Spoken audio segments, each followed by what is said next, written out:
Okay, everybody, this little mini lecture picks up on the second page of the Need to Know lists, which are in resources that come with Module 1. I'm picking this up at towards the bottom where it says human language is unique among all the animal communication systems on Earth.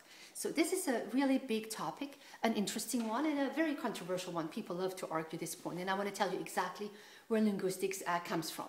Linguistics claims, and I happen to believe that we are right, that human language is unique. What that means for us is that human language is a different communication system than all the other communication systems of other animals out there.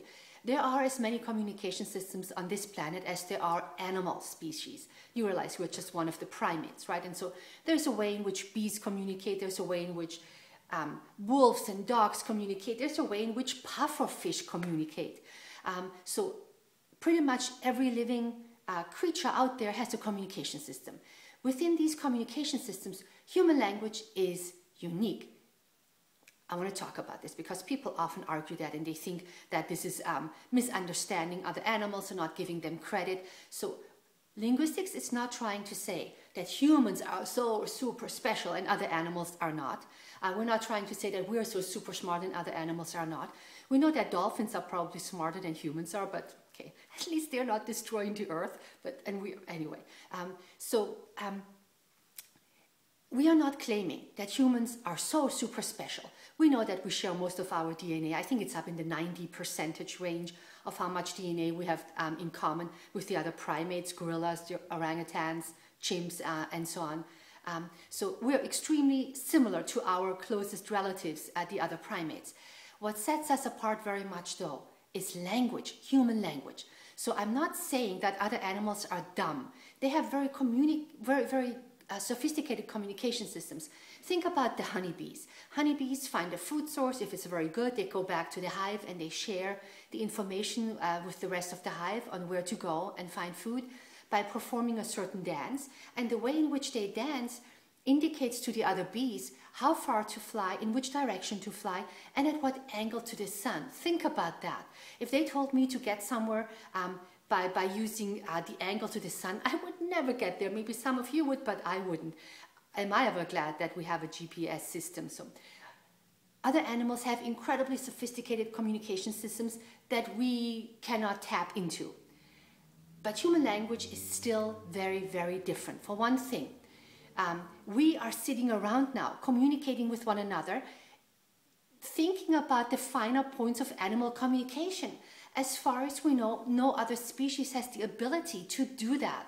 We are able, with human language, to pass down information in a nutshell about really important stuff from one generation to the next. Other animals cannot do that, not to that extent, surely not. Okay, I want to tell you about some features that linguists feel very strongly are unique to human language. Here's the first list, and you can follow along on the Need to Know sheet that you have. There is creativity. Human language is creative. We make up new sentences all the time and we can be understood. The honeybee cannot suddenly throw in some new piece of information in that dance and be instantly understood. If you think about that, every single day when you speak, you're going to say sentences that you have never said before, especially if you have kids. You'll say stuff like, gee, I didn't know that you could fit a whole little box of raisins into the slot of the DVD machine or something like that. So we say completely new sentences all the time and everybody can understand us. This is not the case in other animal communication systems. There is not much room for creativity. And the kind of systems that they have in place right now are pretty much unchanged, and they go unchanged for a long time. Human language is incredibly creative. If we have a new topic, a new concept, somebody makes up a word, it spreads and we all know it. A few years ago, a mouse was the actual animal. Now we think of the computer mouse. They used to all be gray and have this little tail-like cord, so that's how that came about. Or the word Google, just go ahead and Google that. This is all new and creative. So human language comes up with new stuff. It's very creative. And there's also infinity built into the system. Infinity means that we will never run out of sentences to say, literally. I want you to think about that. There are over 65,000 words that the average high school graduate knows. If you're bilingual, add a few tens of thousands of words to that. The words we know are large. The vocabulary is really, really large. We could combine and recombine these words again and again in never-ending new ways. So there's infinity built into that.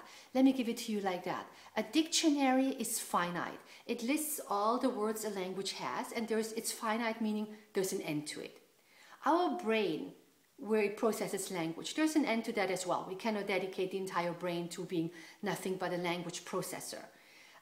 The sounds we can make with our vocal tract, there's a limit to that as well. We can do only so much. So many little subsystems that serve language come with an upper limit. You can remember only so many words and then you hit the wall also.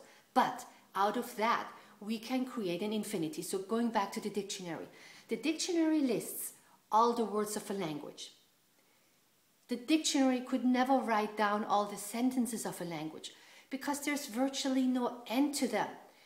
Even if you put a computer program to the task of combining and recombining and combining again all the words of a language, it could never be done. Think about artists, authors who come about with completely new concepts. Think about The Lord of the Rings, if you know this, or Harry Potter. All these kinds of works of fiction where people describe entirely new worlds. We can all do this. There's creativity, there's infinity. And human language is an open system. Open system means that we can easily add stuff. We can add new ideas like the word Google or computer mouse or download or upload or whatever else we may need. Other animals cannot. We don't know of any new feature that has gone into bee dance in a long, long time. So maybe every now and then there is some creativity in other animals, and maybe they can make themselves understood to the rest of their species. And so maybe their system is not completely closed. But for what we know, it is pretty closed. So no new stuff enters into it easily. Did I have a double negative? Oh, who cares? Okay, another thing that's very important about human language is discreteness. And I'm going in the order in which you have that on your need to know list. Discreteness. So discreteness in our context doesn't mean that you don't tell somebody secrets. Discreteness does not mean, somebody told me that once, what happens in Vegas stays in Vegas. That's not our kind of discreteness. Discreteness means that language breaks down into small little parts, into discrete subunits. And we can rearrange them and get new mileage out of that. Other animals cannot do that. No matter how long a whale song is or a bird song is, the whale and the bird cannot break down their song into discrete subunits, pluck them out of there, put them elsewhere for new meaning. So human language breaks down into some very discrete little units that we can take apart and reassemble. That gives us this incredible mileage that we have. Displacement, that's a very easy one to see. In human language, most of the time we use displacement. We talk about things that are not here now. So if I want to talk about a tree, I make the sound symbols tree, and you guys know what that stands for. This is displacement. I don't need to be next to a tree to point and say, here, this is what I'm talking about. So we can talk about things that are not here now. Other animals, as far as we know, cannot, or at least cannot do so at large. We do this all the time. There are some very, very interesting experiments that have been done with chimpanzees. Chimpanzees, very, very smart, as we all know. Chimps have alarm calls depending on what kind of danger is troubling them. If a chimp sees an eagle overhead or some big bird of prey that could easily get a baby chimp, the chimp will make an alarm call that is danger from the air. The other chimps, when they hear that, they look up and then they go and seek cover. If a snake is trying to creep up on the chimps and one of the animals spots the snake, there will be a certain alarm call, and the others will right away look down, get up, look down, and then go up the trees. And then a third kind of alarm call is for a big predator like a lion sneaking up on them. So there's different reactions for 3 different kinds of alarm calls. That's pretty sophisticated. But it is not the case that the chimps could later on make the alarm call in order to discuss what are we going to do next time when that lion is trying to sneak up on us? So if the chimps settle down for the night, they make little beds for themselves in the canopy of trees. When they settle down for the night, we know that they have the brain power to remember what happened. The individual chimp may also ponder, gee, how are we going to do this next time differently? And we are going to get that lion before that lion gets us, something like that. But they cannot talk about it. They can only make their alarm call when the lion is here now. They cannot now say, alarm call lion, okay, let's discuss, people, what we're going to do about that lion next time. If they make the alarm call for the lion while they're up in their canopy beds at night, then the other chimps will get a heart attack thinking, what, lion here in the tree? So we have displacement. We talk to one another all the time about things that are not here now. That allows us to express so much more. Finally, and this is kind of an easy to understand one also, when humans speak, it is not typically as a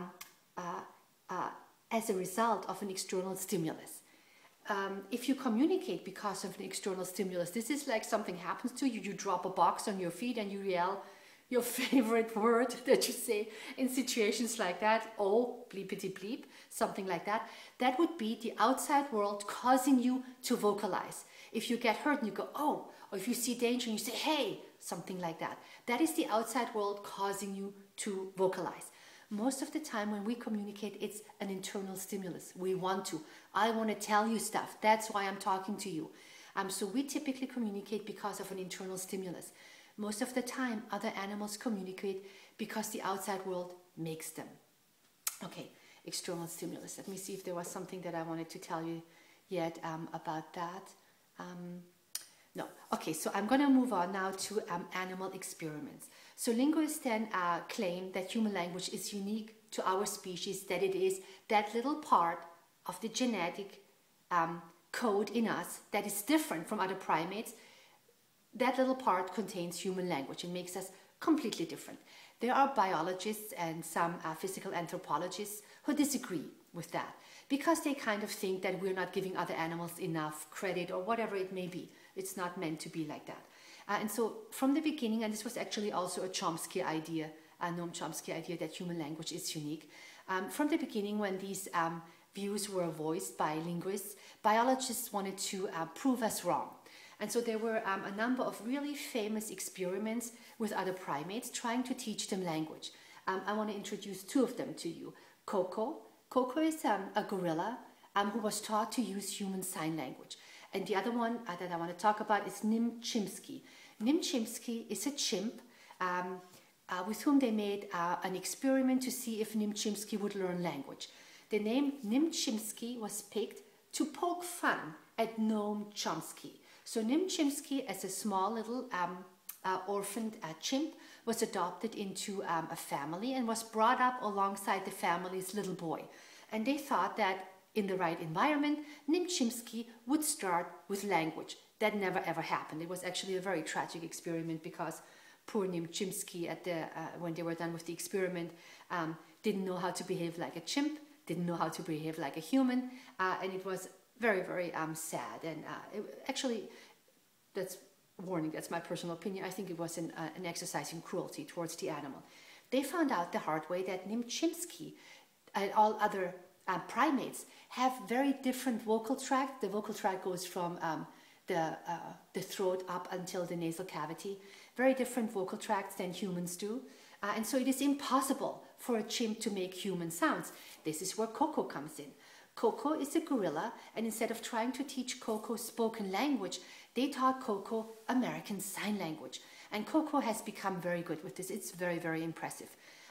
Koko was adopted was given on loan from the San Francisco Zoo to Stanford University to the biology department in order to run that study. It was supposed to be a one-year study. And so they taught Koko a lot of sign language, and Koko took to it. And Koko could sign a whole bunch of things. And of course, those researchers had that list that I showed you a little bit earlier. They knew about that list, about the well, of course I can't find it now, the discreteness, the displacement, the external stimulus, the creativity. They knew about that list and wanted to prove it wrong. And so in terms of creativity, they say that at one point, Coco did not have a word for swan or duck. And they were out and about. They rode their bike around the Stanford campus with little Cocos sitting in a basket. And then Coco wanted to sign bird. Look, there is a bird. And then a duck or a swan. And Coco signed water bird because Coco didn't have a sign for swan or duck. And so they said, there it is, creativity. She created her own word. And there are two responses to that. First of all, some people said, no, she did not say water bird. She said water bird, be that as it may. The other thing is, if it is creativity, I want to believe it's creativity. If it is creativity, it was made with human language. The idea is a gorilla in the wild cannot express to another gorilla, hey, look, water bird. Not that they don't know it, not that they don't know what it is and can think about it. Their communication system does not allow them to shoot the breeze like that. So anyway, Coco is an interesting experiment. After 1 year, the San Francisco Zoo wanted its gorilla baby back, and some grad students, like 2 or 3 grad students from Stanford, abducted Coco. They didn't want to give Coco back, and they said that Coco was not really a gorilla anymore. Coco now was more like a human, and it would be inhumane to send Coco back to the zoo. They kidnapped the gorilla, and there was a lawsuit brewing, as you can imagine. And then finally, Stanford severed all ties with those people. They, kicked them out of the university, and they've had Coco ever since. Coco is in her 40s. I want to tell you that it's, to me, a very sad story. Coco communicated to them from a very early age that she wants nothing more than a baby. And so they brought in all kinds of prospective mates for Coco, and Coco never had what they call a mating bond with any one of those male gorillas. So long, very sad story. Short, Coco hasn't had a baby yet. And they have this fully grown gorilla on their hands now. And I'll send you a link. You guys can look at the link. In my opinion, a very depressed gorilla who doesn't have any gorilla friends, only has her handlers, and doesn't have a baby. And it's sad. But anyway, okay. Here's the last thing I want to say about this. Communicating isn't talking. Yes, other animals communicate with one another all the time, but it's not on the same level as human language. It is not. It's not like they don't have the brain power. It's that right now their communication system is completely different than ours.